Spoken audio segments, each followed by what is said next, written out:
Okay, I'm Morgan Cooper. I'm a U.S. citizen married to a Palestinian, and we're raising our two small children in Ramallah of occupied Palestine. A U.S. citizen So I living in posted Ramallah, Palestine, bringing up your two children with your husband who's Palestinian. And my first question would be, how did you meet and how did you decide? How did you make the decision to end up living in Palestine? So I was already here actually when I met my husband. Okay. I'd been here. I'd been coming to Palestine for 5 years at that point. I came to Palestine. I got a bachelor's degree in literature, which is pretty useless on the job market. And so I got really frustrated after graduating and was like, okay, I studied abroad in Spain and I loved being in Europe. I'm just going to go back to Europe. So I had like $1,000 saved up and I bought a ticket. And I spent a few years just kind of backpacking and working odd jobs to make money to keep going and backpacking and traveling. And eventually one of my college professors said, hey, my son is in Palestine teaching English at the Catholic school. Can you go visit him? He's not very happy. And I was like, oh, cool, new experience. And I really was so incredibly ignorant.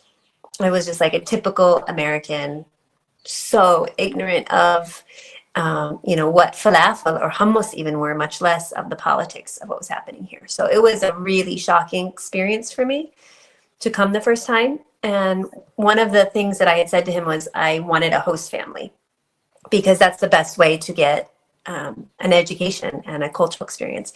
And he asked around and there was only one family, one woman, a single mom who was willing to take me home, Fidat Musa, who I just spent a lot of time with yesterday. And she became my mom. Like I literally call her in name mom. And for the first 5 years I was in Palestine, I lived with her. And so people always think that I came to Palestine because I fell in love with a man, but I actually stayed in Palestine because I fell in love with a woman and her 3 children, eventually 4 children. And it was an amazing experience. And I think for me, I had traveled a lot, not only in Europe, and I felt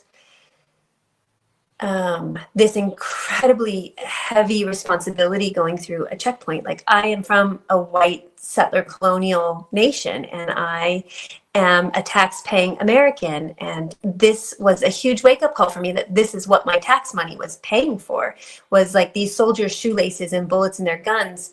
And so seeing the injustice the very first time I crossed the checkpoint from Jerusalem to Ramallah, Kalandia checkpoint, and I was just so confused by occupation and what that means. You're literally occupying civilians.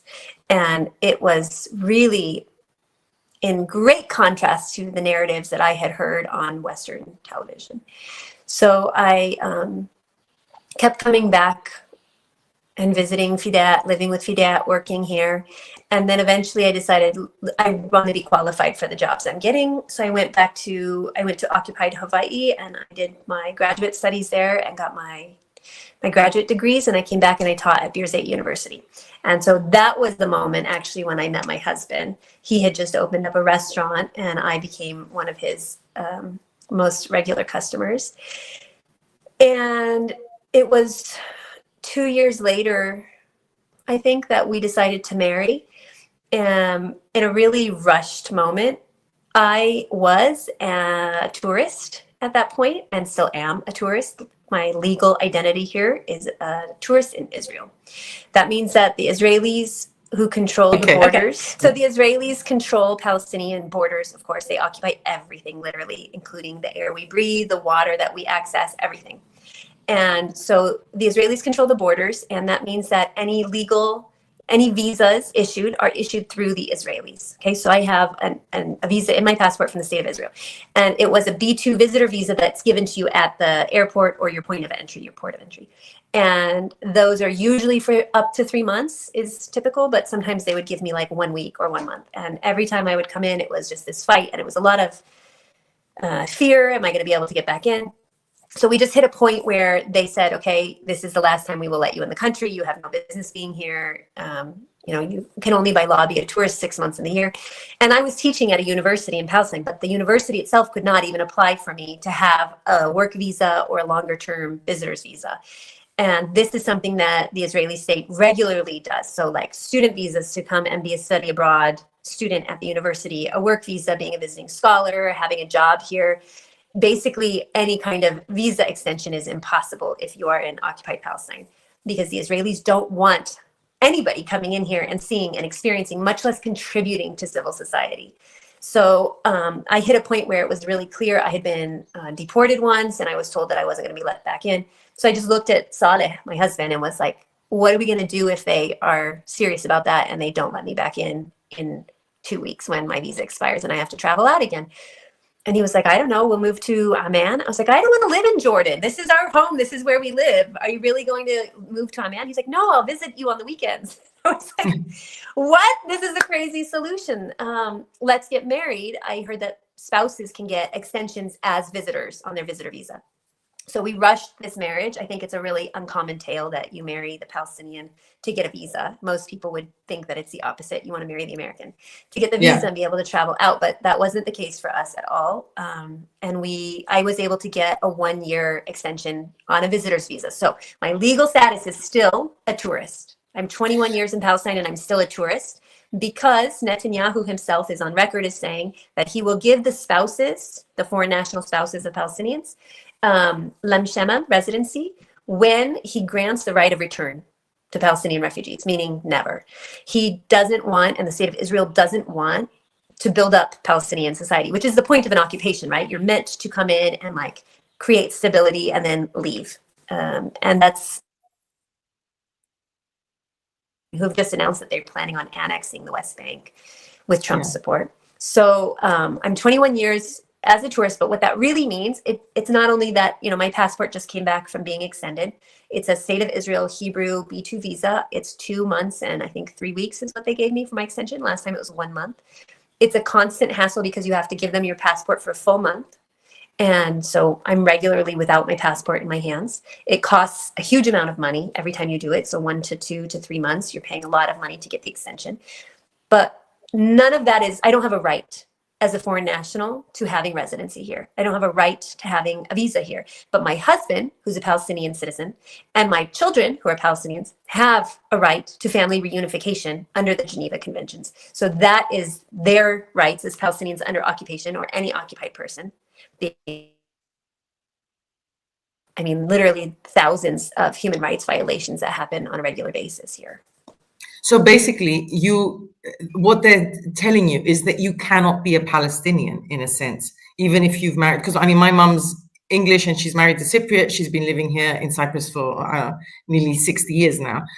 But she can be a Cypriot. She can apply and become a Cypriot. So what they're telling you in reality is that you cannot be a Palestinian because they don't want to acknowledge that there are Palestinians anyway to begin with. Right. I mean, they don't want to grow the population. It's a demographic issue, for one, but also that, you know, a lot of, I think a lot of the spouses who are in my situation are major contributors here as well. Like they're university teachers, they're founders of businesses, they're on boards. And so the point is to make, I mean, I always say this at the end of videos also, the point is to make life untenable. And that's certainly what occupation has done in our family situation with just the simple thing of the legal identity, much less so many other issues. Make life untenable and encourage Palestinians to go join the diaspora and leave, because it's part of a bureaucratic approach to the ethnic cleansing that happens here. And, you know, I'm married. In particular, my situation is a little unique because I think it's 0.8% of the population today in occupied Palestine remains Christian. And most of the Christians have immigrated out. And it's because a lot of them have family already outside, or they have the means to immigrate out. They have connections with churches. And so it's a dying community. And I think when you make life untenable and people have the means to choose a different life, they often will. I mean, a lot of people say to me constantly, well, what is my daughter who has a master's? What kind of job is she going to be able to get? Like, what kind of future do I have? One of my friends in Bethlehem was saying, I spent 8 years working to save enough money to build my home and get married next year. And all it takes is one rocket from the settlement across the hill from us, and I'm done. Like my home, my dreams, my money, everything is done. What kind of life am I raising my children in? In our case, you know, I often think about how often school is canceled because of general strikes that are directly related to occupation and the violence of occupation. You know, what kind of education are our kids getting when they're not going to school? And this is, I mean, such a minimal it's such a minimal experience compared to what's going on in Gaza, where all the schools are bombed and there's literally no school for children for over a year. Yeah, but still, how easy or how difficult is it for you to raise two children in Ramallah, the occupied West Bank? Ramallah is called a bubble, and it really is in a lot of ways. But I think also it's your choice how much you want to be aware of the presence of occupation. It's like a cancer, and you can't always find where that cancer has gone in a body, but it can spread so much beyond what you can see. So I think it's a choice in Ramallah to see it, to acknowledge where it is. I mean, occupation is in Israeli produce being in our vegetable market, because Palestinian farmers cannot access the vegetable market and bring their produce here. Like 2 years ago, I remember there was a point where they said to the farmers in Gaza, okay, pick your strawberries. We give you guys military permission to bring the trucks out and sell it. They were going to bring the strawberries to the West Bank. And they made the trucks full of harvested strawberries sit in the sun for like 8 hours before all the strawberries were rotted. And this is a pretty common story to create these barriers. I mean, literally everything is controlled by occupation. So the roads, it's almost like a plumbing system in an apartment building where you could like turn off the water to one section. And that's the architecture of occupation, is that they can do the same thing with sections of, or even individual towns or cities in the West Bank of occupied Palestine. So it means that you can close economic movement of products between areas and make it impossible. So literally, that's in the vegetables of Palestine, but we live right above Mukhayam Kadura, and the military is often going in, the Israeli military, at 1, 2, 3 in the morning, driving through. They do raids. I think everybody saw what happened to the Al Jazeera offices here. Yeah. The Hisbeh, the vegetable market, they literally came in, the Israelis, and they started a fire after going after a money changer shop. And then they sat there and made sure that fire got big enough and strong enough and devastating enough for 2 hours before they moved out, so that the Palestinian firefighters could move in and try to take care of it. And at that point, the entire vegetable market had burned down to ashes. So I remember I saw the video that you had uploaded. I was going to the money changer. Yeah. I was literally going to that money changer. I always walk through the Hisbeh. It's something I love in Ramallah. And I was just shocked. All of a sudden I realized that like there's a smell of smoke, and in front of me it's like all burned down, and start asking what's happened here. And it was the thing that was so shocking to me was the realization from the stories that these men were sharing, that the Israelis literally just kind of stood there and made sure that fire was really going well.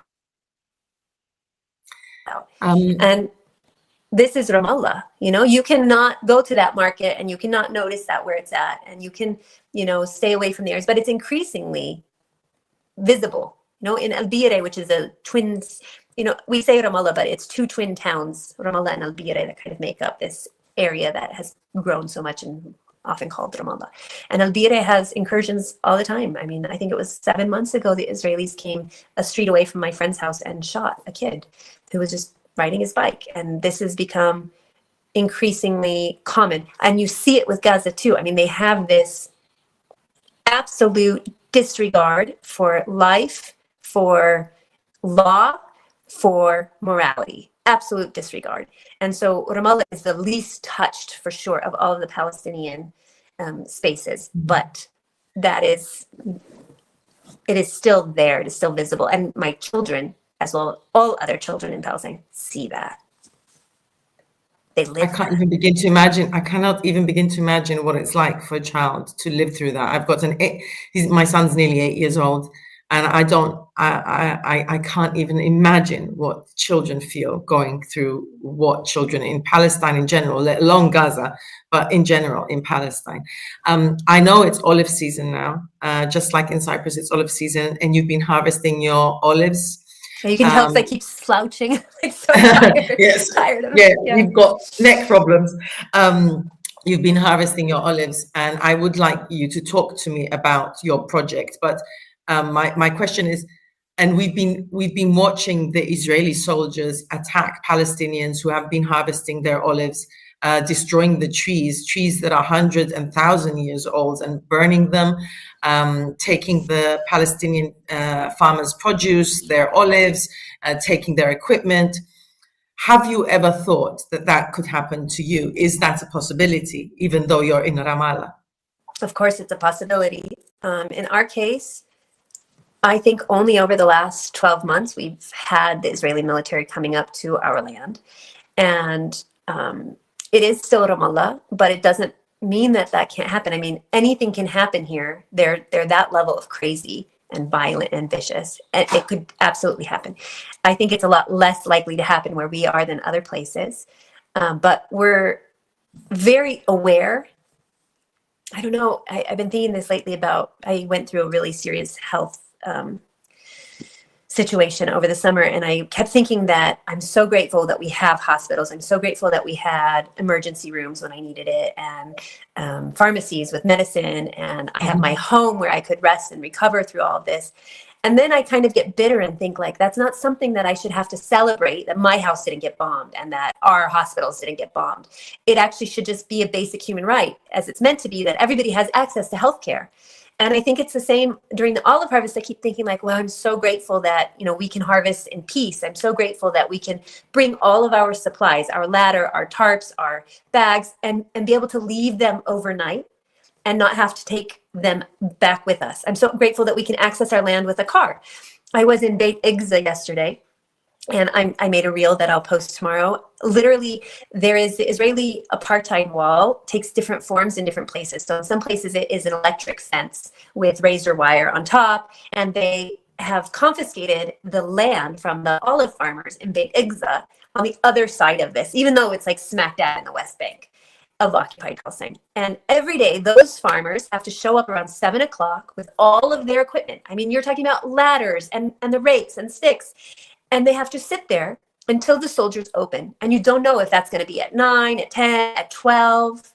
And then when they open, you show them your military permit, and they only open Monday, Tuesday, Wednesday, Thursday, 4 days a week. And as you go through, for the people who are allowed to go through and access their land and their trees and harvest, which they weren't allowed to last year, they are told at that moment, okay, you have to exit at. And they're given a time that the soldiers will open the gate for a little bit to let you back out. Otherwise, you're trapped and you've violated your. It's basically like they're taunting the people. Like it's like holding an ant and pulling legs off it bit by bit. It is orchestrated chaos. It's the way that they run it. The bureaucracy, it's constantly shifting how you have to apply for a permit, if there's going to be a permit, what the rules are of the permit. Everything is constantly shifting, and it's never written down. So there's no clear policies and procedures that you know how to follow. You're always just trying to get word of mouth, what was your experience, and piece it together to see how to survive in this insane machine that's constantly shifting, this matrix of occupation. And for these farmers, they are literally 4 days a week, 2 to 3 hours a day. And a lot of that is carrying all of their equipment and setting it up. How much can you harvest in 3 hours, 4 days a week? That's like a day of work on our land, because we go for a really long day. And we were able to harvest like 9 trees in that time. And you're talking about some people who have 200, 300 trees. So, you know, yes, we could experience this, but I think it's not about the imagined fear of what could happen to us. That's not where we put our energy. It's about also sharing the real, actual lived experiences that so many farmers are going through right now as they try to do something so simple and harvest their trees. And, you know, like olive oil is economically very important, but it's also a staple in Palestinian houses. And last year, these farmers from Beit Igza were not able to harvest a single tree, a single olive, a single bit of oil, that all just wasted. And that means that this year they also have like double the work of pruning the trees. Yeah. So how much can you harvest while you're also having to do heavy pruning and care for your trees? And after the harvest, you're meant to fertilize your trees so that they give you a good production the year after. How is any of that possible? They're not allowed to enter their vehicles. And I'm talking about one small village out of how many places face settler violence or Israeli military violence or closures, restrictions, and just accessing the land of your grandfathers, where you are stewards and meant to be caretaking for the trees. So talk to me, I think I'll try and pronounce it correctly. It's Mashjadur. Mashjar. Mashjar is a place of trees. Mahal shajar. Jadur means roots, like literal Mashjar roots of a tree. Yeah? Yes, Mashjar and cultural roots as well. Mashjar jadur. It's hard. So I tried. I think I got it right. Mashchar Jatur. Yes, Jadur. You're Okay. close. You're there. I'm close. All right. It's the land you've got. It's a project you began. I'm assuming with your husband, Saleh. Yes, his Um, vision. yeah. And talk to me a little bit about this amazing project that you have introduced us to through your stories and through your posts on Instagram. Well, I rather co-opted the project and the Instagram page when I just felt like I couldn't bear the rage that I felt witnessing what's happening around us. So Masjid is a place of trees. It was my husband is from Ahl Ramallah, the founding families of the small town of Ramallah 550 years ago. And he used to put me in a taxi and we would go out to the edge of Ramallah and look at the land, and he would just pine for land and say, oh, my father's one of the only people from the families of Ramallah who didn't own land, who never bought land, who didn't inherit land. And if only I could buy 1 dunam, which is like a quarter of an acre. So after a few years of this, we pooled all of our savings pretty soon after we got married, and we bought 10 dunams. So like 2.5 acres. Yeah. He wanted just to plant trees and make it an arboretum. And I was really keen on having a green space, like a conservation area where our future children and children in the city could go and learn about nature. Because for me, I've always seen that Palestinian cultural heritage, which is often celebrated, like a lot of people, even before this last year, knew what Palestinian tatriz was or what debka, the traditional dancing, is. The olive wood industry and crafts. And all of that is rooted in the Palestinian relationship to the land. Falahi, which is like peasant, farmer culture, Falahi culture, it is the root of Yes. Palestinian culture and identity. It's amazing that we've got the same words in Cyprus, felahis, which means, exactly the same. We've got exactly the same meaning as well. Yeah, so we've got it doesn't translate fantastically to English. Yeah. But I think that is Palestinian cultural heritage at its purest. It is, for me, that's how I see it. And all of that, the cultural expression, is rooted in the relationship historically that people had as caretakers of the land, the knowledge they had around the land. And a lot of that traditional knowledge around land is being lost. So I was really keen on collecting that knowledge and then safeguarding it and sharing it from within the space of Mashhad-e-Dur, the land. So bringing people up, doing workshops, teaching them, sharing with them. And I wanted that for our children and our community's children as well, because it's not something that our government has created. So you've got handmade in Palestine as well. Yeah. So we started the land project and we found that it was totally not fundable. Like all of the money here is for culture, but most of it is going for emergency relief or refugee relief, this kind of thing, humanitarian, medical aid. So we decided that we wanted to find a way to be more sustainable. And we put a little display in our restaurant and started selling local kafiyas and crafts. And it did okay. And after a year, I was like, hey, let's try to make a little website. And that was really challenging because also our post is occupied. So for me to ship to you in Cyprus or somebody in Europe or the States or Australia or India, I have to go to an agent here in Palestine, in Ramallah, or mine is in Salwad, and I have to give them my package, which they take to a registered DHL office in Jerusalem, and then they ship from there through Ben Gurion. So it's really expensive.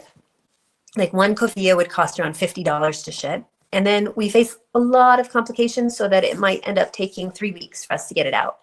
And so what I decided to do was package everything up in some boxes and send it to my sister and be like, hey, can you once a week go to the post office and send out some orders? And the first year, the website sold $3,000. And I was like dancing in the restaurant. I was so excited. I was like, look what we did. And I soon found that the cost of handcrafted, fairly traded, made in Palestine, shipped with DHL to the States really ate up a lot of that profit that we thought we'd have. So we ended up having to raise prices and try to succeed in making a profit so that we could donate that profit forward to Mashhad-e-Dur's work. My mom took over the job of being fulfillment and gave us her spare room and was a volunteer, sometimes up to 10 hours, 12 hours a day. as we grew. And I was a volunteer for, I don't know, 8 years of Handmade Palestine. And so that we could not have these expenses and just be able to raise money. But again, we mostly just broke even or were sometimes losing money. And many times I wanted to quit. And one time I actually said this to Dalal, who does all the brass jewelry. And I was like, I can't do it. I can't keep investing in this. I know that this is an income for you, but I'm losing money and I'm too busy for this and I can't afford to keep it going. It's supposed to raise money for the land. Instead, it costs me money. And she basically put it into perspective. This was probably five years ago, like a year before COVID. And she was like, Morgan, so many women in the village are relying on this income. This is the only possible income they have. So I know you are tired, but you have to keep going. And I will help you and we will all do our best to be able to make this at least break even. And so we hit that point where, it broke even, basically, the project. So it still wasn't doing its job in raising funds for the land until last year in 2023. It's the first year that we turned a profit and we're able to donate money forward to the land, which was really amazing. So Handmade Palestine is succeeding in its original mission. But more importantly, Handmade Palestine has done an amazing job through storytelling to preserve traditional knowledge and to share that and pass that forward through social media. Thank you. One of the great assets of having social media and being on Instagram is storytelling as well. And through your posts, a lot of people that were ignorant about what is going on in Palestine, about the checkpoints, about the roadblocks, about different roads, like watching your videos, having to go to a place where you can access basically in 20 minutes, but you have to take a detour and it will take you 2 hours to get there because you have to go on a separate road, which settlers do not go on. These were things that I had touched upon in the past, but weren't aware of how embedded it is within the society. And I'm sure that a lot of people who are watching us now had no idea that this is how it works. Because obviously Israel and the Israelis and the settlers and people that we might come across in the rest of the world paint a completely different picture of what it is. And if you ever do mention the word apartheid to them, they say, no, it's all a lie. There is no apartheid. Where evidence on the ground and what you've been showing us for the past year is just like, it's the worst apartheid. And even the South African government has said it's the worst apartheid than even South African apartheid. Yeah, I get these comments. I've become known to the Zionists, and I get these comments from people that I just can't be bothered to respond to. I just block the haters because it's so delusional for people who have not experienced it firsthand to be arguing that, I'm a liar, that there is no apartheid, that this is not occupation, that the Israeli settlers are not violent. I mean, I'm not the only person sharing my lived experience here. So it's Exactly. not hard to see. I mean, the entire genocide of Gaza, the annihilation of Gaza has been broadcast for more than a year now. How can people continue to deny that? It's just mind-blowing to me. But you cannot come here and fail to experience apartheid at every step of your movement through the occupied, the West Bank of occupied Palestine. So I have a couple of more questions before we have to go. Have you ever thought of moving out of Ramallah, of moving out of Palestine? No.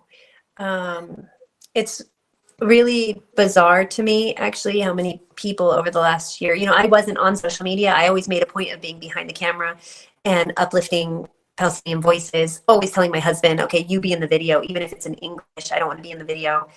And it was my uncontrollable rage that motivated me to start speaking.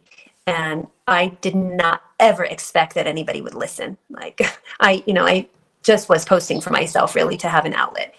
And I was really surprised that the videos went viral, and embarrassed. I'm also embarrassed because it is my white privilege that allows people to hear me. It is that they can relate to my language, to the way I look, to my background and culture, and they can relate to all of that, which makes my voice valuable to them. And I find that really embarrassing that we're still, and shameful that we're still in such a racist, colonialist moment in the world.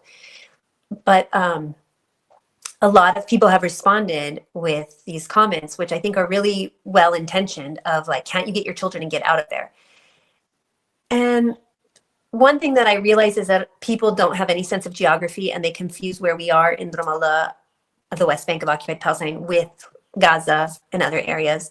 But also, like, that's the point, right? That is the Zionist end game, is to wipe this land clean from Palestinians. So if I say to my husband, I'm too terrified, I can't live here anymore, I refuse to live here anymore, I want to use my white privilege, my foreigner privilege, my passport, and I want to leave and make a life somewhere else, then they've won. They've won because they've just gotten rid of another Palestinian whose ancestors were part of founding the town and who is so committed to this land because of my fear. And I think that that's, you know, exactly what we have to fight against. It is my responsibility to raise my children in Falahin culture and to teach them to be stewards of this land. And I have to find ways of understanding myself to be able to explain to a 4 and an 8-year-old the things that they are seeing and hearing around them, which includes, you know, going to the Hispan, my son seeing in front of him all of that destruction and being like, Mama, where did it go? What happened here? Okay, you have to figure out, how are you now going to explain to your 8-year-old the Israelis coming in and doing this intentionally, just for fun, just to devastate Palestine a bit more. I will never leave here. I did leave after October 7th. I had actually a very intense breakdown, and I did leave for a few months. And then, you know, of course, my husband stayed, and I came back, and that's it. You know, like, I went to get myself, my mental health straightened out. I used, of course, my privilege, and I felt incredibly guilty about making that choice, but I was not in a place where I could function within our family. Other than that, like, we leave to travel. We went this summer to the UK. We are going for Christmas. I get to have Christmas for the first time in 20 years with my family. And that's amazing. That's part of being, you know, this bi-national family. Yeah. I don't know what, is that a word? Or the word? You know, we always say bilingual, but Multicultural, you know, multicultural family, you know. And also my husband's entire family is in the States. When he was 15, his family immigrated to the States, and he was the only one who moved back here permanently. So for us to see his family also, we have to go there. But like, to leave the land, to uproot my children, to make my children part of the diaspora, no, it's the point. And then what's left here, you know, as Palestinians continue to immigrate out, and I truly mean this, like, to each his own. Every person needs to make the choices that are right for his family.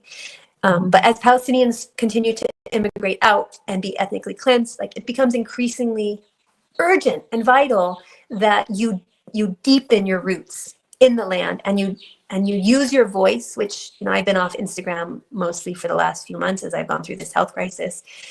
So I'm not really one to speak right now, but, you know, that you use your voice, you use your platforms, you use any means you have to continue sharing your experiences. You know, for me, I don't speak on behalf of Palestinians. I speak about my lived experience here as the mother of these children. I mean, that's my major identity, and the wife of this man, because again, it's his vision that created Mashar Jadur and what we're doing right now as a family. And also to bring the voices of the Palestinian artisans that we work with and the farmers that we work with, and share those. And when they are afraid and refuse to be on social media, to be the person being able to share their stories as well. And that requires me to be here. So no, I never think about uprooting my family and moving somewhere else.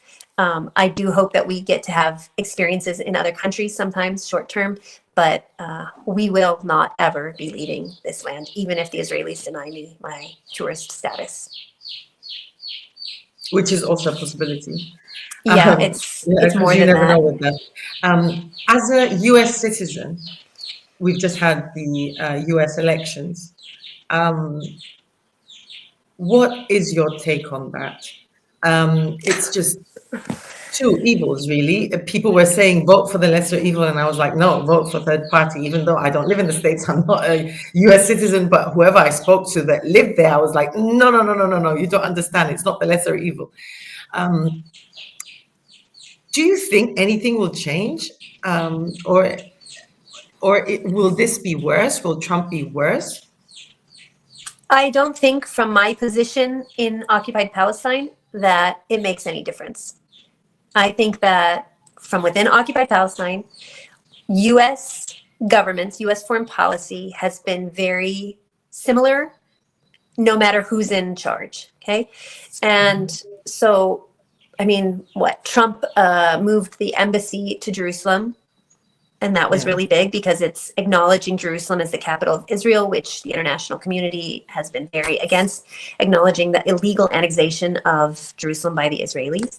So that was the Abraham Accords as well. He signed the Abraham Accords, But at the same time, I think there's always this race between Republicans and Democrats to show who's more Zionist.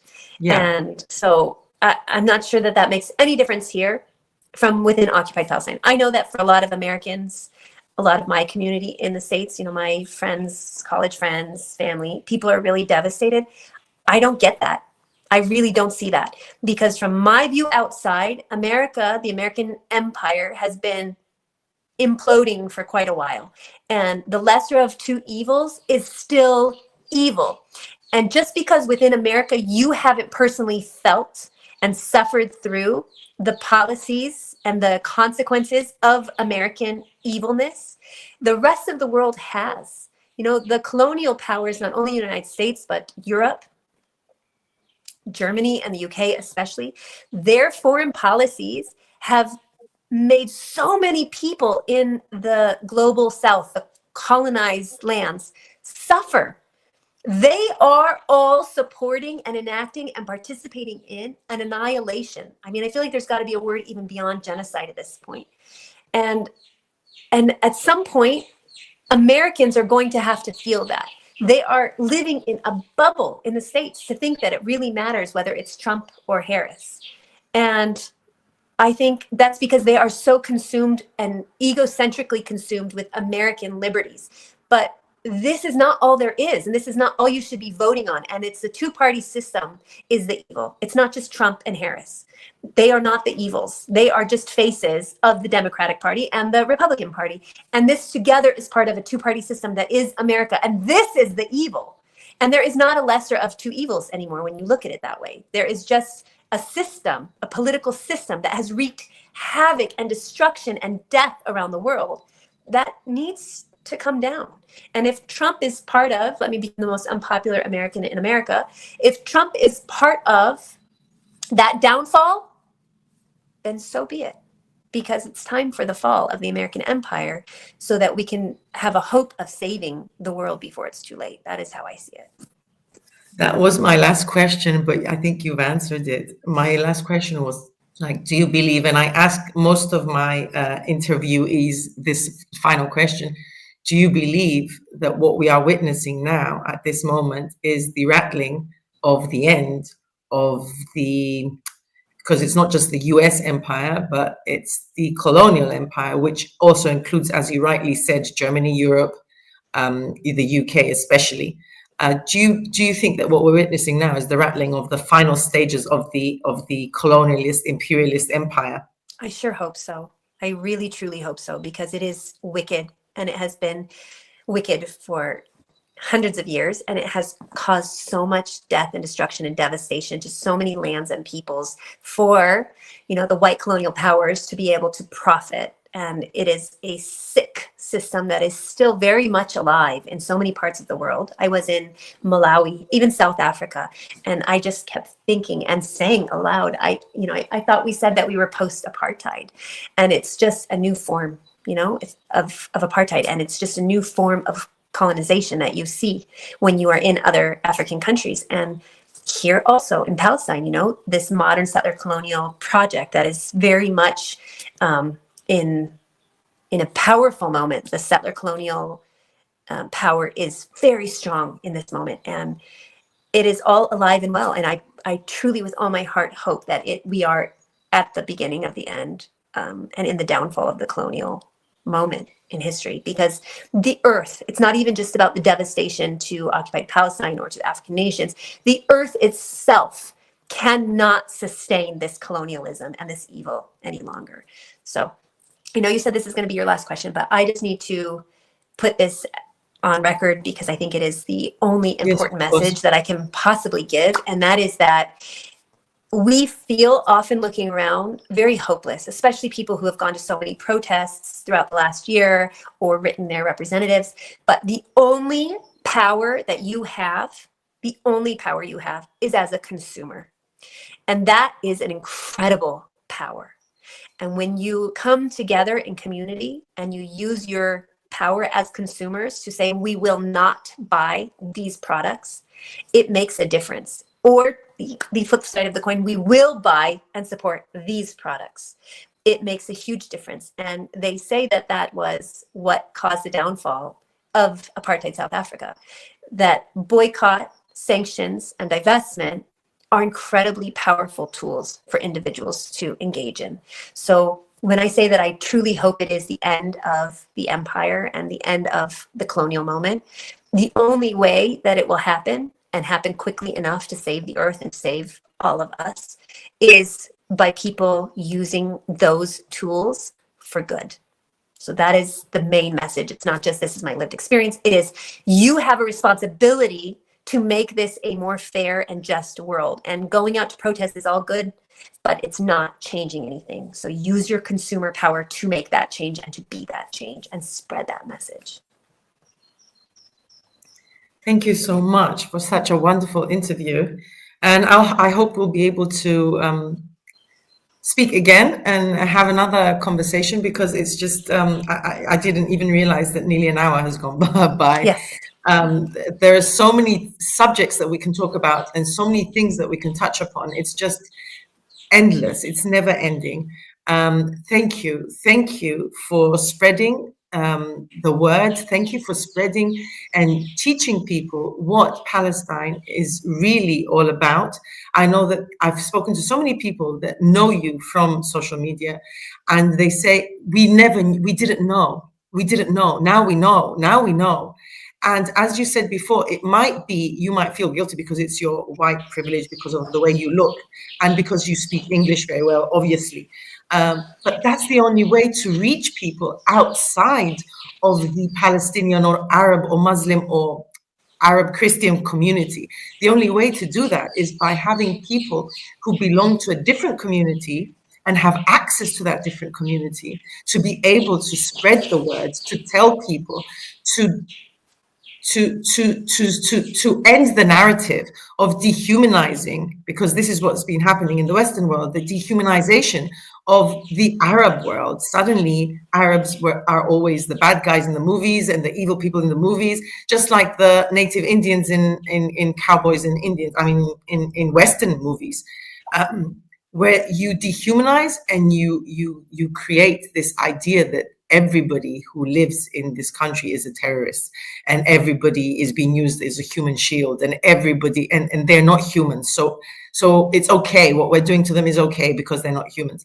You were and still are, to me, one of those voices that broke the wall down and broke the narrative. And you introduced us to Palestinian culture, to the food, to the smells, to the trees, to the flowers, to the bushes, to the birds, and all and the beautiful aspects of what Palestine is, even under occupation. And thank you so much for that. Thank you. I hope even if I am, a door or a bridge for people to enter into Palestine, I hope they also, after that, realize there are so many amazing Palestinian voices also on social media, and they follow those accounts too, because really, that's their lived experience as Palestinians, and they should have a valued voice and be heard.